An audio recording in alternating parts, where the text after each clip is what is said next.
Brahmapur film festival 2025 ଅନୁଷ୍ଠିତ ହୋଇଥିଲା। ସେଠାକୁ ମୋତେ ଅତିଥି ରୂପେ ଯୋଗ ଦେବାକୁ ଡାକିଥିଲେ।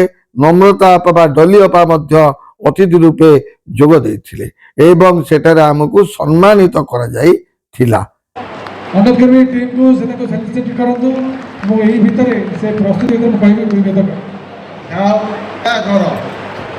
ରଶ୍ମି ମୋତେ ଏମିତି କହିଥିଲା ବାଧ୍ୟ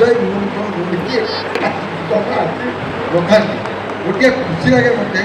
ଗଞ୍ଜାମ ହେଉଛି ଆମର କଳାର ମାଟି, ସେଇଥିଲାଗି ମୋ ମନ ଏତେ ଖୁସି। ଯେଉଁ କଳାର ମାଟି କହିଲେ ଗଞ୍ଜାମ, ଏଇଠୁ ସବୁ ଭଲ ଭଲ କଳାକାରମାନେ ବାହାରିଛନ୍ତି। ମୋତେ ବହୁତ ଖୁସି ଲାଗେ। ମୁଁ କହିପାରୁନି, ଆସିକିରି ବହୁତ ଖୁସି।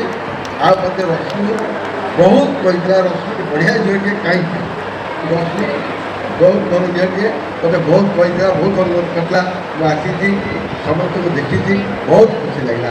କହିଲେ ତାପରେ ମୁଁ ଆସି ପହଞ୍ଚିଲି। ସ୍ୱାଗତ କରନ୍ତୁ। ସୁଦୂର ଭୁବନେଶ୍ୱର ଆସି ପହଞ୍ଚନ୍ତି ଆମର ଲକ୍ଷ୍ୟ ଅନୁଷ୍ଠାନର ଚଳଚ୍ଚିତ୍ର ଉତ୍ସବରେ। ତାଙ୍କୁ ଆଜି ଆମେ ସ୍ୱାଗତ କରୁଛୁ।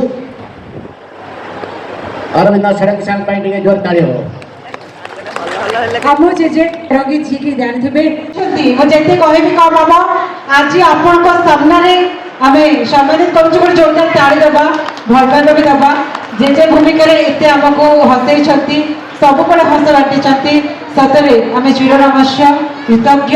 ସେ ଏମିତି ସବୁବେଳେ ଭଲରେ ଥାଆନ୍ତୁ, ସୁସ୍ଥରେ ଥାଆନ୍ତୁ, ନିରାମୟ ଜୀବନ ଯାପନ କରନ୍ତୁ। ସେଠିକି ମଧ୍ୟ ମାଙ୍କିଆ ଆସିଥିଲା। ମୋତେ ଦେଖି ଖୁସି ହେଇକି ଆସି ମୋ କୋଳରେ ବସି ପଡ଼ିଲା। ତାପରେ ପିଲାମାନଙ୍କର ସାଂସ୍କୃତିକ କାର୍ଯ୍ୟକ୍ରମ ଆରମ୍ଭ ହୋଇଥିଲା। ପ୍ରୋଗ୍ରାମଟି ବହୁତ ସୁନ୍ଦର ଭାବରେ ହେଇଥିଲା।